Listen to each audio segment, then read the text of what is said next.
teachers and my dear friends, a very warm welcome to all of you on this auspicious occasion as we come together to celebrate 76th Republic Day of India. Today we commemorate the day when our Indian Constitution came in effect on 1950. Today we are here to celebrate this wonderful occasion as me with my friends are here to give you the knowledge about this Constitution Day. Now let's know that why we celebrate Republic Day on 26th January, given our Constitution was enacted on 26th November 1949. Now let's see this. The Indian National Congress on 29th December 1929 passed the historic resolution of Poorna Swaraj at its Lahore session. A public declaration was made on 26 January 1930, a day which the National Congress urged India to celebrate as Independence Day. The declaration was passed due to the breakdown of negotiation between the leaders of freedom movement and the British over the question of dominion status of India. Now let us look at the scene of Lahore session of 1929. We believe that it is the inalienable right of the Indian people, as of any other people, to have freedom and to enjoy the fruits of their toil and have the necessities of life so that they may have full opportunities of growth. You may take the name of independence on your lips, but all your muttering will be an empty formula if there is no honor behind it. If you are not to stand by your words, then where will independence be? The British government in India has not only deprived the Indian people of their freedom, but has also based itself on the exploitation of masses. It has ruined India economically, politically, spiritually and culturally.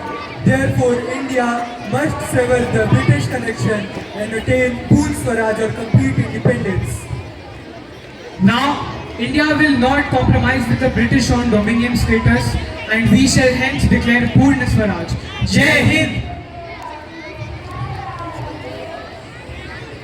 सबके अधिकारों का रक्षक अपना ये गणतंत्र पर्व है, लोकतंत्र ही मंत्र हमारा, हम सबको इस पर्व पर गर्व है.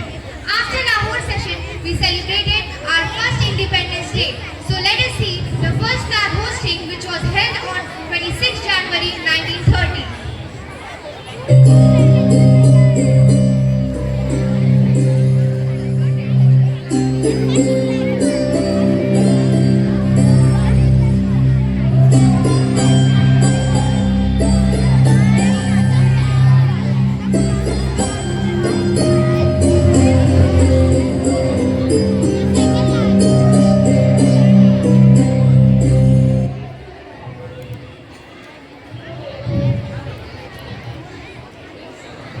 Constitution is not an ordinary document. It is symbol of our nation. But what exactly nation is? Political view says people with one language, one religion and one race makes a nation. But India, with its many language, many villages and diverse culture, cannot be fixed into such narrow definitions. And so, the flavor of our constitution created one identity, one vision and one constitution. And Jawaharlal Nehru articulated the dream of India as Poorna Swaraj and our very own constitution. Thus, the Constituent Assembly was formed and some of its main members were Dr. Rajendra Prasad, Dr. Bhimrao Ambedkar, Jawaharlal Nehru, Sardar Vallabhbhai Patel, Sarojini Naidu, Dr. Amrita Kaur and Durga Bhai Deshmukh. We are very proud to have such great members in our Constituent Assembly. The presidential election began and Dr. Rajendra Prasad was chosen as the President of our Constituent Assembly. I suggest that we elect Dr. Prasad as our President. Yes, I agree. Yes, I agree.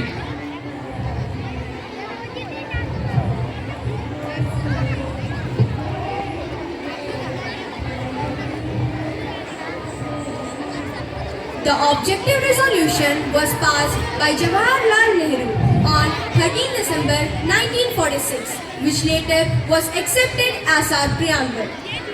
Now, let us look at some important points which were discussed in the Constituent Assembly. हमारे समाज में पुरुषों को कई प्रधानताएं दी गई है। क्या महिलाओं का अधिकार नहीं है? सामान्य शिक्षा व स्वतंत्रता का The Constitution is not merely a lawyer's document.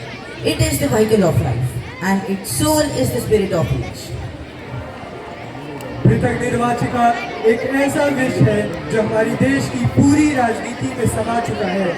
अंग्रेज तो चले गए मगर शरारत का यह बीज बो गए। हम इसे और बढ़ने नहीं दे सकते। On 26 January 1950, we are going to enter a life of contradictions. In politics, we would have equality, and in our social and economical life, we would have inequality.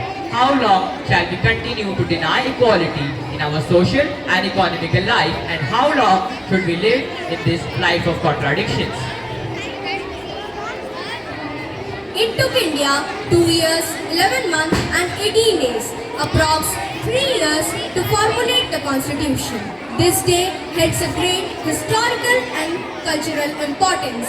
It signifies the transition of India into a republic government by its own set of laws and rules. The constitution formulated under the leadership of Dr. B.R. Ambedkar reflects nation's commitment to justice, equality, liberty and fraternity. 3 वर्षों में सचकर संवर कर, 3 वर्षों में सचकर संवर कर संविधान हमारा आया। पूर्ण स्वराज को मान देने को हमने इसे 26 जनवरी को अपनाया। 389 ने मिलके किया विचार विमर्श और मशवरा था। नेहरू ने इसका उद्देश्य बताकर एक नया उत्साह भरा था। ब्रिटेन, फ्रांस, अमेरिका जैसे कई देशों से लिया सहारा था। सब सोच जांच परख कर गढ़ा ये संविधान हमारा था। आम हो या खास सबको इसने एक बनाया है। भारतीय को इससे हमारे मौलिक अधिकारों से सजाया है। कोई कमी न रह जाए संविधान में हमारे, इसलिए बदलने का रास्ता भी सुझाया है। आओ करें आज प्रणाम उन संविधान निर्माताओं को अथक प्रयास के बाद जिन्होंने इसे सर्वश्रेष्ठ बनाया है। धन्यवाद। Now let us reflect on the essence of our constitution by reciting the preamble, which embodies the vision and ideals of our nation. We, the people of India, having solemnly resolved to constitute India into a sovereign, socialist, secular, democratic republic and to secure to all its citizens justice, social, economic and political liberty of thoughts, expression, belief, faith and worship, equality of status and of opportunity and to promote among them all, Fraternity, assuring the dignity of the individual and the unity and integrity of the nation. In our Constituent Assembly, this 26th day of November 1949, we do hereby adopt, enact and give to ourselves this Constitution. At last, to conclude, I want to convey the words of great Indian leaders which inspire us to strive for a better India. Freedom in mind, faith in words, and pride in our heart. Let's take a pledge on the Republic Day to uphold our nation's value. As Swami Vivekananda once said, arise, awake, stop not till the goal is reached. Vande Mataram!